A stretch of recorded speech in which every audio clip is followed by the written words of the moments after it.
Normal भाषा में बोलें तो इसको हम लोग गूगल देव भव बोलते हैं। गूगल को डॉक्टर बनाना ये एक मेडिकल फ्रेटर्निटी और दूसरी तरफ पेशेंट के लिए, दोनों के लिए ये एक बहुत खराब ट्रेंड है। नुकसान कहाँ होता है? जब वही इंसान गूगल पे से देख के दवाई ले लेता है। गूगल टेलर में ट्रीटमेंट नहीं करता है, Google one size fit for all करता है। मेडिकल साइंस में तो एटलीस्ट पेशेंट को कोई भी कंडीशन में आपको इंटरनेट की सुविधा नहीं लेनी चाहिए। डॉक्टर हर इंसान की अलग अलग जांच करके अलग अलग डायग्नोसिस करके ट्रीटमेंट देगा। आपको आपके डॉक्टर पे पूरा विश्वास करना चाहिए। उसको ठीक करने का हक, एक्सपर्टाइज और डिग्री केवल डॉक्टर के पास है। इट्स योर रेस्पॉन्सिबिलिटी कि भाई पहले ये सब चेक कर ले कि भाई कहीं ये फेक आईडी और तो नहीं है। आपको जान के हैरानी होगी, इंटरनेट पर बीमारियों को सर्च करना ही अपने आप में एक बीमारी हो सकती है, जिसका नाम है साइबरकॉन्ड्रिया। क्या है ये बीमारी, कितने लोग इससे ग्रसित हैं, आइए इस वीडियो में जानते हैं। Before we continue, make sure to subscribe to our channel and hit the bell icon for notification. नमस्कार, मेरा नाम है अमरदीप और आप देख रहे हैं वाइब्स ऑफ इंडिया। आज हम बात करने जा रहे हैं एक ऐसे विषय के ऊपर जो आजकल अधिकतर लोगों की आदत बन चुकी है। इंटरनेट के बढ़ते दौर में हमें कोई भी जानकारी चाहिए, हम तुरंत इंटरनेट पर सर्च करते हैं। यहाँ तक कि लोग आजकल शारीरिक बीमारियाँ भी ऑनलाइन सर्च करने लगे हैं। इंटरनेट के बढ़ते उपयोग से ही आजकल के युवा साइबरकॉन्ड्रिया नामक मानसिक बीमारी के लत में आ रहे हैं।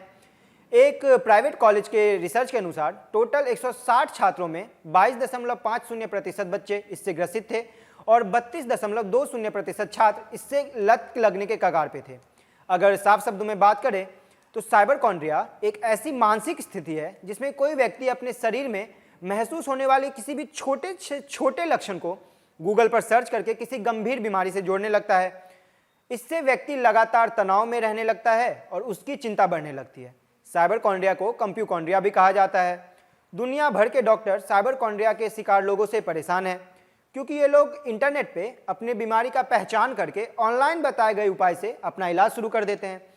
तो आइए जानते हैं कि डॉक्टर्स का क्या कहना है इसके बारे में, तो उनसे सुनते हैं। नॉर्मल भाषा में बोलें तो इसको हम लोग गूगल देव भव बोलते हैं। और इजी एक्सेसिबिलिटी है, आपके हाथ में एक मोबाइल आ गया जिसके अंदर विकीपीडिया, गूगल, बहुत सारे ऐप्स ये सब हैं health related. So but natural एक ह्यूमन साइकोलॉजी है कि यार मुझे सर्दी खांसी हुई है, पिंपल हुआ है, हेडेक हो रहा है, या मेरे को पेट में दर्द हो रहा है, वॉमिटिंग हो रही है, चलो ना गूगल पे डाल के देख लेते हैं क्या है। सो द मोमेंट आप गूगल पे डालते हो तो गूगल आपको 50 चीज़ दिखाएगा। उसमें से होता यह है कि 100 में से 90-95 पीपल लोगों को अगर कुछ भी ना करो ना तो वो सिम्टम्स मिट ही जाते हैं। सो उनको लगता है कि गूगल ने मिटा दिया।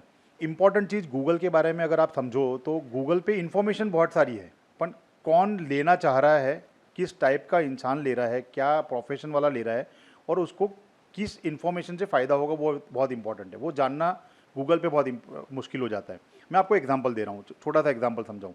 अगर मेरे को पेट दर्द हुआ और मैंने गूगल पे डाला तो गूगल बोलेगा हो सकता है आपको अपेंडिक्स है, हो सकता है आपको ट्यूमर है, और यही चीज़ अगर आप डॉक्टर के पास हो तो सकता है वो एसिडिटी या कॉन्स्टिपेशन करके आपको दवाई देके ठीक कर दे।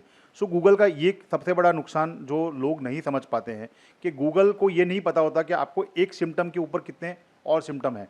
अब ये फ़ायदा गैर फ़ायदा ढूंढने से अच्छा मैं हमेशा अपने पेशेंट्स को या अपने दर्शक मित्रों को एक ही सलाह देता हूँ कि पुराने ज़माने में भी जब तकलीफ होती थी ना तो पास के फैमिली फिजिशियन डॉक्टर्स को मिलते थे। कोई नहीं बोलता आपको कि आप स्पेशलिस्ट डॉक्टर के पास जाओ या सुपर स्पेशलिस्ट डॉक्टर के पास जाओ या बड़े बड़े हॉस्पिटल में जाओ। आज के ज़माने में गूगल की तरह आपके पास अपने फैमिली फिजिशियन भी है जो इतना महंगा भी नहीं है, इजीली अवेलेबल है, इजीली एक्सेसिबल है, कोई क्यूज़ भी नहीं होती है। आपको अगर बीमारी हो रखी है तो आप गूगल से ट्रीटमेंट लेने की बजाय उसके पास जाओगे तो ज़्यादा बेहतर रहेगा। एक सिंपल एग्जांपल है, कार बिगड़ती है तो गैरेज में ही जाते हो, गूगल से आप अपने आप कार को ठीक नहीं करते हो। आपको पता है कि वो कार ठीक नहीं होगी तो पूरे दिन आपको चलते फिरते रहना पड़ेगा, थकान लगेगी, तो उस डर की वजह से आप कार को हमेशा गैरेज के पास ही लेके जाते हो। आपकी बॉडी भी कार जैसी है, गैजेट ही है, उसको ठीक करने का हक, एक्सपर्टाइज और डिग्री केवल डॉक्टर के पास है। आप गूगल डेफिनेटली पढ़िए, पर मैं ये सलाह दे सकता हूँ कि आप डॉक्टर से पूछ के गूगल पे क्या सर्च करना है वो पूछ लीजिए उनसे, वो बता देंगे आपको क्या सर्च करना है। सोशल मीडिया और इंटरनेट का प्रभाव पड़ा है, ये मेडिकल साइंस के लिए एक यूज़फुल भी है, लेकिन पेशेंट्स के लिए अभी जो आजकल हम देख रहे हैं, पेशेंट्स के लिए ये एक गलत और एक भयावह रूप ले रहा है।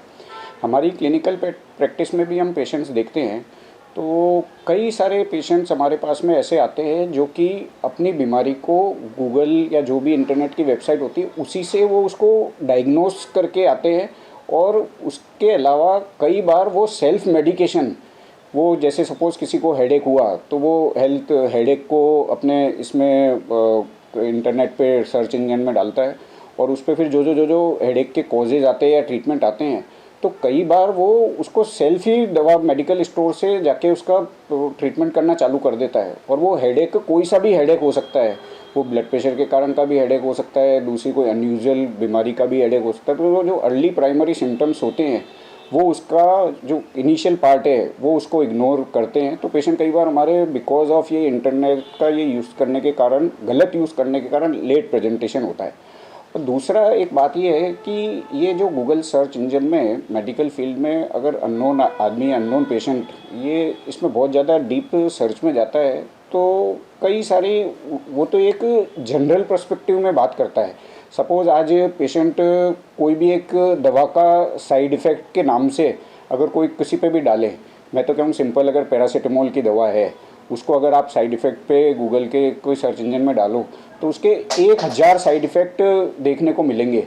अब पेशेंट को अगर कुछ भी वैसे ही, अगर सपोज़ उसको कुछ गैस्ट्राइटिस होने लगी या कोई दूसरा होने लगा तो सीधा उसको कोरिलेट करेगा, क्योंकि उसने वो गूगल में पढ़ लिया है। तो वो हर चीज़ को, हर बीमारी को, अपने कोई भी साइड इफ़ेक्ट को उस दवा से कोरिलेट करता है। वो उसकी जो प्राथमिक बीमारी के कारण भी वो चीज़ हो सकती है वो इसको इग्नोर करता है।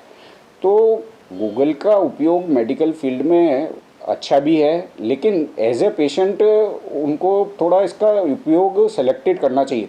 और हमारी मेडिकल फील्ड में तो हम लोग कहते हैं कि आपको आपके डॉक्टर पे पूरा विश्वास करना चाहिए।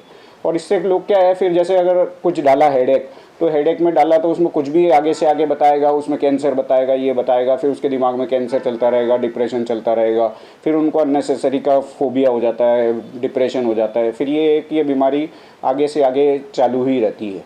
तो हो सके जब तक इंटरनेट, सोशल मीडिया का मेडिकल साइंस में उपयोग सेलेक्टेड ही करना चाहिए। साइबरकॉन्ड्रिया एक गंभीर समस्या है जिसका समय पर उपचार आवश्यक है। अगर आपको भी कभी ऐसा लगता है कि आप बीमार पड़ रहे हो या आपके शरीर में कोई समस्या या कोई लक्षण दिख रहा है, तो पहले आपको डॉक्टर के पास जाना चाहिए और अपने स्वास्थ्य के प्रति हमेशा सकारात्मक सोच रखनी चाहिए। और ऐसे ही वीडियोज़ को देखने के लिए वाइब्स ऑफ इंडिया को सब्सक्राइब जरूर कर लें। धन्यवाद।